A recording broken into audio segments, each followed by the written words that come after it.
Hello, beautiful people. Hello, beautiful souls. Welcome to 2024. Happy New Year. Today, I just wanted to talk about how excited I am that 2024 is here. I really think that there's so much promise for humanity in the coming year ahead. Reality has just become so much more malleable with what's happened over the past few years. It's really shown us how we humans, we really create our own reality. And that's a good thing because we have the opportunity to change our beliefs and to remove limitations that were there before. And what I want to do in the coming year, and this is as much a message for myself as for anyone else, is that I really want to focus on my thoughts. I really want to focus on the thoughts that I'm having because I'm realizing that those thoughts can manifest so very quickly. And so I need to be careful of those thoughts. Sometimes it'll just be almost instantaneous. And I want to be careful of those thoughts because for a lot of my life, for most of my life, I've been manifesting somebody else's reality. I've been manifesting a control system's reality, a reality based on fear messages. And that's meant that the thoughts that are in my head haven't been my own. The beliefs haven't been my own.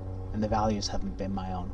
And when our beliefs and values aren't our own, we don't create a reality that's our own either. And so we look at the control systems around us, and these control systems, they don't represent human characteristics. You know, corporations represent profit. There are institutions like government, which represent power. Hollywood represents fame. And so that is their objective. And you get this, you know, everybody calls a corporation and you hear from the representative, oh, I'm sorry, I'm only doing my job. And that's a human being on the other end of the line. And I used to not be able to believe that when I was a kid. You know, I would hear these stories, oh, they're going to do this or that. And I couldn't believe it because I just felt that humans wouldn't be like that. And I know some people say, well, they're not humans, you know, they're lizards, they're reptiles.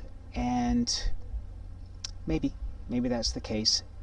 Or maybe they're just miserable humans. Miserable humans that don't know how else to derive their own happiness than by making everybody else relatively more miserable than they are.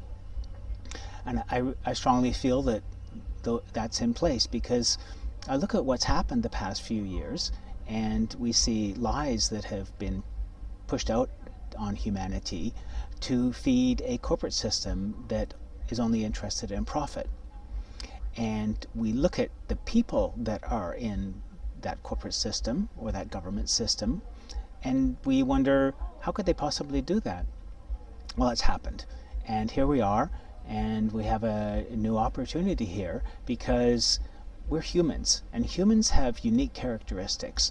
We have characteristics of service, of tolerance, of patience, of compassion, and love as well, which is probably the biggest. And these are amazing, amazing superpowers of human beings. So when a corporation is willing to push down those characteristics of humanity, when government is willing to push down the characteristics of humanity, we really have to recognize that they no longer serve humanity's interests. We thought that they were going to serve us. They made a lot of promises to us, but now we see that they don't reflect our own characteristics. You go to the bank, I don't see the CEO of my bank who makes gazillion dollars a year. I don't see him out helping the homeless in the park, which is 2 blocks away from the branch that I'm at.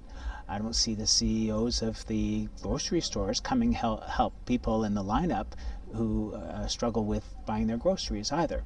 And so as we look at this picture, we see that we need to think about the reality that we want to create. We need to focus on that. We need to concentrate on that. And we've all read in the press about CBDCs, central bank digital currencies, I guess is what they're called, and how they're going to be used to control us. Well, they need us to parrot that idea in order for that to manifest. And if we refuse to parrot that idea, if we turn off the news and don't entertain such fearful discussions, or discussions like, oh, all the gasoline stations are going to be gone, so you've got to get rid of your electric vehicle, like this kind of fear, or oh yeah, they're going to create WW3. Well, I mean, I'm at the point now is, yeah, WW3, was that World Wrestling 3 or World Wildlife 3? I really don't care anymore about their reality, because their reality isn't my reality. And their reality is not going to succeed anyway, because it doesn't serve humanity's interests. It's not reflective of our characteristics.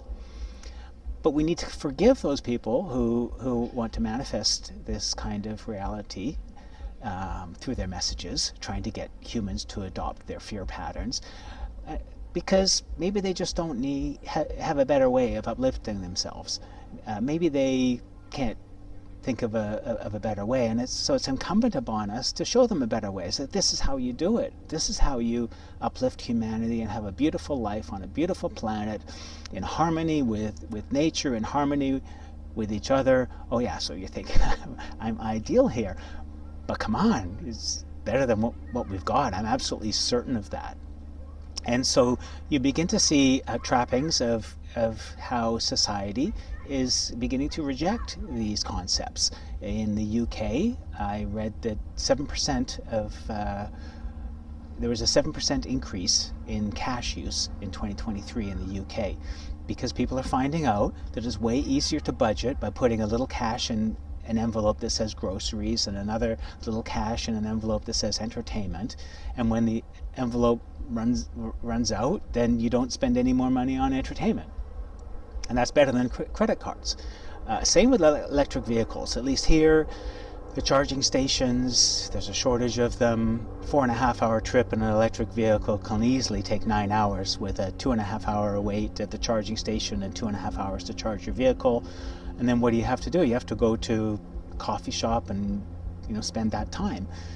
And so it's just not efficient. It's a disorderly change, and humanity is waking up to this, and is starting to look at not just that, but other concepts that those who think they're in control want to foist upon humanity, and we're rejecting that, because there's a better way. And this is about our consciousness, our awareness. And our consciousness is our values and beliefs. And that creates our reality. You meet a good friend in a restaurant, the two of you are engaged in deep conversation, and it's almost like the rest of the world around you doesn't even exist. But you have so much overlap, you have so much shared values, there's so much to talk about. And then somebody that you each know as an acquaintance, not a close friend, comes by and visits upon you. Well, they have different beliefs and values, and in the beginning the conversation might be awkward, and it might continue to be awkward if the values don't overlap. But if you can find shared values there, then now you've got 3 people in your consciousness bubble, and now the 3 of you can create a new reality. And this is the hope that I have for 2024, is that we can create a new, better reality, and that this is a reality that more and more people are going to realize is reflective of human characteristics, and that as we forgive those in the control system for not knowing better, then over time they're going to apologize and join us in this new, better reality for all of mankind. So thank you for being here. I love you so much. I appreciate you in my life. You're awesome. Let's have a great 2024 and a great future for humanity.